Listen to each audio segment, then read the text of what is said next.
é deixar de lado o individualismo e abraçar o próximo, independentemente do nome ou idade. Não tem transformação. Começando pela sua cidade. Ser comunidade é dedicar seu dom à missão. Mas também é ser cuidado. Seja no acolher do irmão, no batizar ou no repartir do pão. Pois quando somos um só corpo, aí sim, somos comunidade.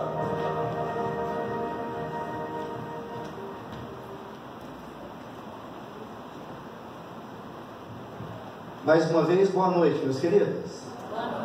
Que Deus possa nos abençoar nesse momento que nós vamos estar compartilhando a palavra de Deus nesta noite.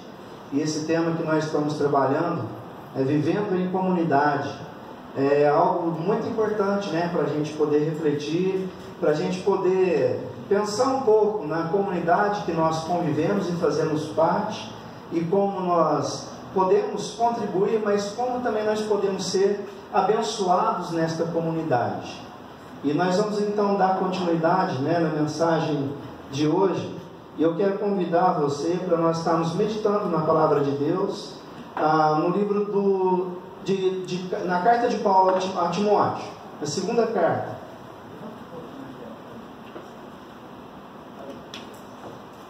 Segunda carta de Paulo a Timóteo, capítulo 1, do verso de 1 a 7.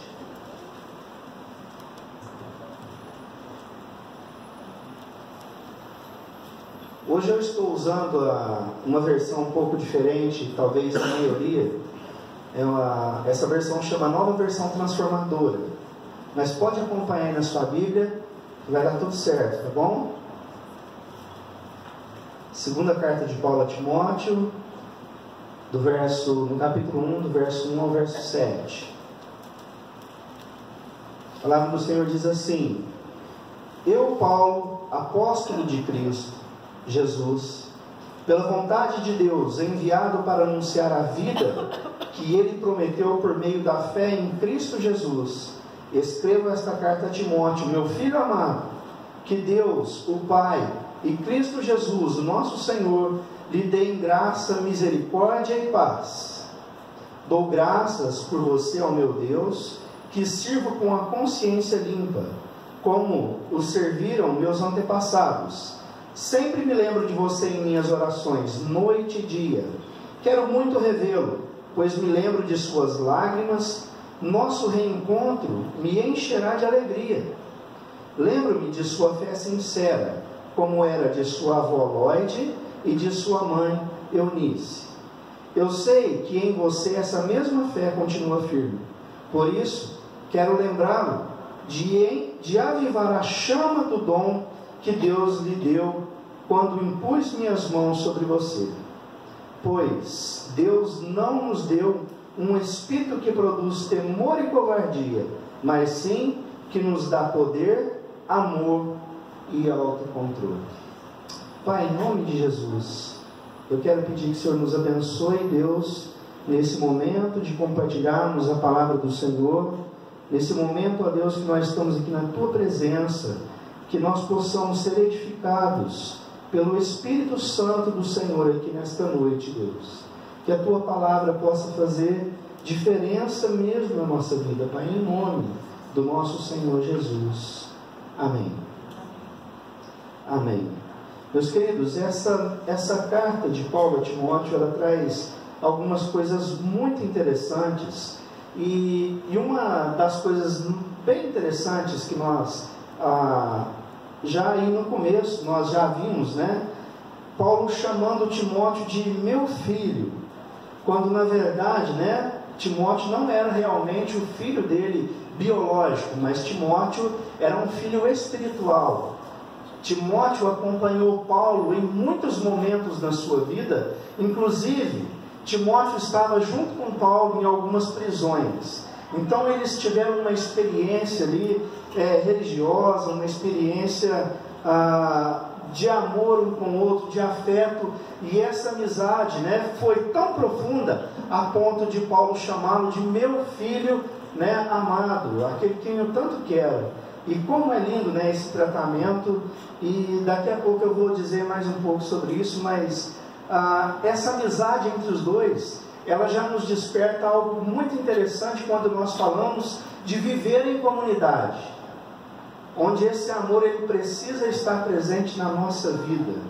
E eu quero discorrer aqui um pouco como era essa amizade, né? Como eles se portavam e quais eram as bênçãos na vida um do outro ali que eles compartilhavam. Mas Timóteo, né? Ele era um jovem, talvez aqui na nossa cultura nós chamaríamos de adolescente, mas isso é coisa do nosso século, do nosso tempo, essa faixa etária. Naquela época, né, os garotos, eles eram instruídos, eles saíam de casa muito cedo, alguns até com 5 anos de idade, e quando eles voltavam para casa, eles já tinham uma bagagem de instrução, de sabedoria muito grande, e é o que aconteceu com Timóteo, né? Ele desde cedo já vem recebendo muita coisa, muito estudo, muita coisa, e ele vem crescendo então, e quando ele chega na idade ali, dos 15, 16 anos, Timóteo já é um pastor, ele já é um líder da comunidade, ele já é um líder da igreja. E Paulo ele tem esse cuidado tão grande, ele dá algumas orientações para Timóteo. E é interessante, já começando pelo nome dele, já parou para pensar o que significa Timóteo? Timóteo, se você pegar aí o original, né, o nome dele no original, no grego, Timóteos, é o que vem aparecendo aí no grego. E se você fizer uma separação, né, o nome dele é a junção de 2 palavras, Timo e Theos, ou Theos, que é o mais correto pronunciar. O Timo significa honra, e Theos é Deus. Então, traduzindo o nome de Timóteo, né, aquele que honra a Deus, aquele que honra a Deus. Olha só que interessante, né? E Paulo tem um apreço por esse garoto, não é à toa. Realmente, o nome dele condizia com a realidade da vida dele. Ele era um jovem que honrava a Deus. A vida daquele moço honrava a Deus. Mas tem alguns elementos importantes que eu quero compartilhar com você nessa carta, nesse pequeno trecho aí que nós lemos. E uma das coisas, né, um desses elementos tão importantes é justamente o versículo de número 2. O número 3, né? Paulo diz o seguinte: sempre me lembro de você em minhas orações, noite e dia. Oração, um elemento importante na vida dos irmãos, na vida daqueles que dizem viver em comunidade.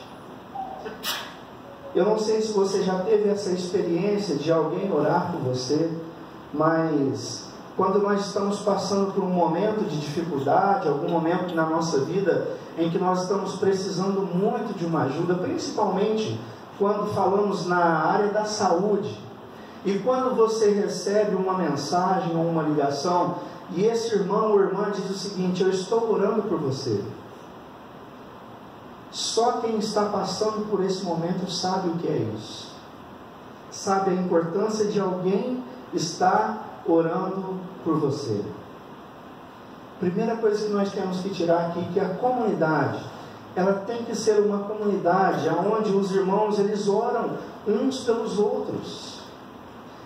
A comunidade tem que ser uma comunidade onde, durante essa correria louca que nós vivemos do nosso dia a dia, nós tiramos um tempinho e nós falamos com Deus e colocamos a vida dos nossos irmãos nas mãos do Senhor. Essa deveria ser uma marca presente e muito forte na vida de uma comunidade. Orar uns pelos outros. E quem sabe, né, até o sonho, porque quando você vê Paulo aqui orando, ele está orando pela vida do seu filho amado, como ele mesmo diz, daquele irmão tão precioso, mas também ele está orando por um líder da igreja. Meu sonho, né? Talvez aqui o meu desejo seria que levantasse um grupo nessa igreja, onde esse grupo se reunia, ou de repente, né, nem se reunisse, mas por mensagens, esse grupo estivesse orando pelos líderes da igreja. Posso fazer uma pergunta para você? Quanto tempo faz que você não ora pelos pastores dessa igreja? Você viu que eu usei em plural, né?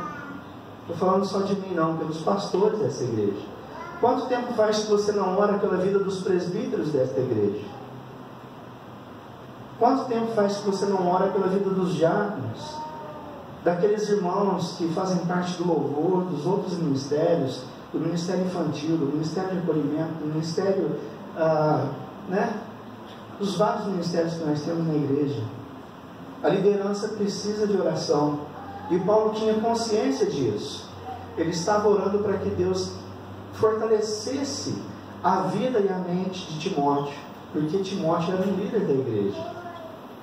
Se Deus está tocando no seu coração para isso, meu querido, eu vou pedir, pelo amor de Deus, não perca tempo. Ore pela liderança dessa igreja. É muito bom a gente subir aqui e saber que por trás disso tem alguém colocando a nossa vida nas mãos de Deus. Faça isso. Ore pela liderança da igreja. Coloque diante do Senhor a liderança dessa igreja. Nós precisamos, irmãos. Nós precisamos muito da oração do Senhor.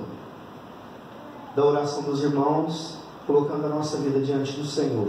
Mas eu quero trazer também um elemento muito importante, tão importante quanto a oração. E Paulo vem tratar de uma coisa aqui muito delicada, mas que ao mesmo tempo ela mexe com a nossa vida. No versículo de número 5, Paulo fala assim: lembro-me de sua fé sincera, como era de sua avó Lóide, de sua mãe Eunice, e sei que em você essa mesma fé continua firme. Paulo fala para Timóteo que lembra dele e da sua fé sincera. Fé sincera. Olha só, que interessante que nós temos aqui nessa noite. Paulo vem falar para Timóteo que lembra dele, de uma fé sincera, e que essa fé sincera era fruto de trabalho de duas pessoas na vida daquele garoto, né? E esse fruto era da sua avó Lóide e da sua mãe Eunice. O pai de Timóteo era grego e a mãe dele era judia convertida ao cristianismo. Pouco se sabe sobre o pai de Timóteo, né? Você vai achar isso lá em Atos capítulo 16, onde faz uma citação, e pouquíssimas passagens vai falar sobre o pai de Timóteo, mas o que se sabe é que ele não era convertido. Mas duas pessoas ali estavam ensinando para aquele garoto uma fé viva, uma fé sincera. E eu faço uma pergunta: qual é o legado que você está deixando para os seus filhos? Pais, qual é o legado que você está deixando para o seu filho? Quando Paulo olhou para essa história aqui, ele disse: nossa, que lindo, que maravilhoso que a sua avó e que a sua mãe deixou na sua vida. Fé sincera. Eu não sei se você já ouviu falar sobre cinismo. Já ouviu falar sobre cinismo? Quem aqui quer ser uma pessoa cínica? Ninguém. Por que você não quer ser uma pessoa cínica? Porque não cai bem, né? Ser cínico, né? Mas é interessante, tem uma escritora americana, e ela vem falando sobre o cinismo, né? E ela fala assim, que o cinismo, ele é um sentimento gerado por experiências de desencantamento e decepção que gradativamente nos rouba a capacidade de sonhar e acreditar na pessoa. Deixa eu fazer uma pausa aqui. Eu quero que você olhe para isso aqui um pouco mais com cuidado. Ela diz o seguinte, que cinismo não é uma coisa que acontece do dia para a noite. O cinismo é um sentimento gerado por experiências de desencantamento e decepção que gradativamente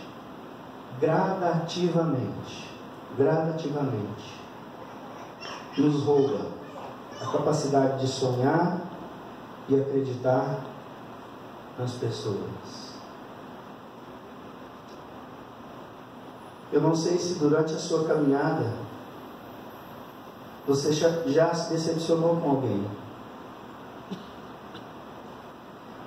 E quando nós partimos para pensar sobre uma caminhada cristã, uma caminhada na comunidade, aqueles que têm chegado na igreja há pouco tempo, que se converteram há pouco tempo, estão vivendo uma coisa maravilhosa, que nós chamamos muitas vezes de quê? Primeiro? Amor. Primeiro amor. Tudo está bom. Mas logo, quando nós participamos um pouco mais de tempo, aqueles que têm um pouco mais de caminhada numa comunidade, já se decepcionou com alguma coisa. Já se decepcionou com alguma pessoa, com alguma situação. E olha só o que essa mulher diz, o que essa escritora americana diz. Que é um sentimento gerado. Não é porque a pessoa quer. É um sentimento gerado por experiências de quê? Desencantamento e decepção, que gradativamente nos rouba a capacidade de sonhar e acreditar nas pessoas. Eu queria que nesse momento você avaliasse isso na sua vida. Quantas vezes você já se decepcionou com pessoas? Quantas vezes você já se decepcionou com a comunidade do Senhor, com a igreja? E quantas vezes nós nos pegamos fazendo as coisas no automático? Eu faço porque eu preciso fazer. Eu faço porque a igreja está precisando. Eu faço porque não tem ninguém para fazer. Se eu não fizer, ninguém faz. Sabe o que isso vai gerando em nós? Uma fé com fingimento. Cinismo. Ninguém quer ser uma pessoa cínica. Mas às vezes as situações vão nos empurrando para isso. Nós precisamos cuidar da nossa vida. Nós precisamos fazer uma reformulação. E se nós não atentarmos, presta atenção nisso. Se nós não atentarmos o real motivo que nós estamos aqui nesta comunidade, nós vamos começar a ter uma fé fingida. O cinismo vai tomar conta do nosso coração, porque não é uma coisa que eu quero ser, é uma coisa que acontece. Mas quando nós participamos de uma comunidade e os nossos olhos eles estão primeiramente em Deus, eu estou aqui para servir a Deus, para servir a obra de Deus e para servir o meu irmão, as decepções virão, mas isso não vai afetar o meu coração. E se algum dia afetou meu coração, eu preciso refletir sobre isso e eu preciso pedir para que Deus me ajude a perdoar essa pessoa, a perdoar aquela situação que aconteceu, a perdoar aquilo que teve de desencantamento na nossa vida, para que nós possamos ser fortalecidos e voltar a caminhar de novo, novamente, e servir, não porque eu preciso ou porque a igreja está precisando, mas porque eu tenho consciência que eu sirvo a um Deus que está acima da comunidade, que está acima da igreja, mas que esse Deus também disse que nós deveríamos amar o quê? Uns aos outros. E amar um ao outro não quer dizer que tudo vai dar certo, que todo relacionamento vai dar certo. De vez em quando dá um azero, meu querido. E nós temos que estar prontos a perdoar, para poder recomeçar. E eu quero já partir para o final da mensagem dessa noite. Paulo ele fala sobre esses elementos importantes para nós e para a vida de Timóteo. Mas ele fala também que tudo isso, por trás de tudo isso, tem algo espiritual acontecendo. Ele diz lá no finalzinho, para que o Espírito Santo, ele nos capacita, e ele nos capacita com 3 coisas importantes. Primeiro, com poder. Esse poder que aparece aqui na palavra dinamis, lá do grego, não quer dizer aquele poder da pessoa que é poderosa no sentido humano, que eu posso comprar tudo, que eu posso fazer tudo. Mas não, é um poder espiritual, no qual nós temos a capacidade de sonhar novamente, de amar o meu irmão, de servir a igreja e de voltar àquele amor com que nós chegamos na primeira vez diante do Senhor. E esse Espírito Santo, ele derrama esse poder nas nossas vidas.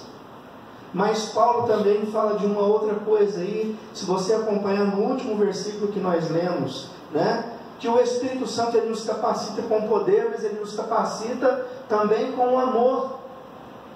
É interessante quando Paulo ele vai tratar sobre isso na carta aos Coríntios, e ele diz o seguinte: olha, de que adianta eu fazer qualquer coisa nessa vida? De que adianta eu ter tudo nessa vida? De que adianta eu falar a língua dos homens e dos anjos? Se não tiver amor, eu nada serei, nada vale, não tem validade. A comunidade tem que ser uma comunidade de amor. Mas eu quero chamar uma atenção o seguinte: esse amor na comunidade é só um reflexo daquilo que acontece na sua casa. As primeiras pessoas que você tem que amar são aquelas que estão mais próximas de você. É dentro da sua casa. E a pergunta que eu faço aqui: como que está a sua família? Como que está a sua relação marido e mulher? Como que está a sua relação pais e filhos? E também filhos, como está a sua relação com os pais? E o Espírito Santo, ele tem esse poder que nos enche também do amor. E o último, Paulo fala que nós temos que ter equilíbrio. Equilíbrio. Equilíbrio para tudo nessa vida. Você já viu uma pessoa desequilibrada? Você já conviveu com uma pessoa desequilibrada? Ou você conhece, já trabalhou com alguém desequilibrado? Deus me livre dessa pessoa. Não dá vontade de ficar perto, trabalhar junto, você acaba pedindo demissão. O que é uma pessoa desequilibrada? Sabe aquela pessoa que você nunca sabe se você pode brincar com ela? Você não sabe o que vai acontecer. Sabe aquela pessoa que você não sabe se vai dar bom dia? Ou se você vai passar reto porque você não sabe qual vai ser a resposta? Nós não podemos ser essa pessoa. Nós temos que ter equilíbrio na nossa vida. Nós temos que ter longanimidade. E é uma marca dos cristãos. É interessante que quando você olha para Jesus, você percebe isso. O equilíbrio na vida de Jesus. Eu quero contar uma história aqui para você da própria vida de Jesus. E eu vou encerrar a mensagem com essa história. A palavra do Senhor diz assim que, chegando o dia da Páscoa, Jesus pediu para que os discípulos fossem a um lugar e preparassem a mesa. Quando Jesus disse preparar a mesa, Jesus ainda não havia revelado para eles que ele ali faria a primeira Santa Ceia, e ele não revelou ainda que seria a última vez que Jesus estava jantando com aqueles discípulos. Então Jesus falou: olha, vai lá e prepara uma mesa que eu vou jantar com vocês. E é claro, eles pegaram as coisas da época, as comidas da época, as bebidas da época, e fizeram aquele banquete.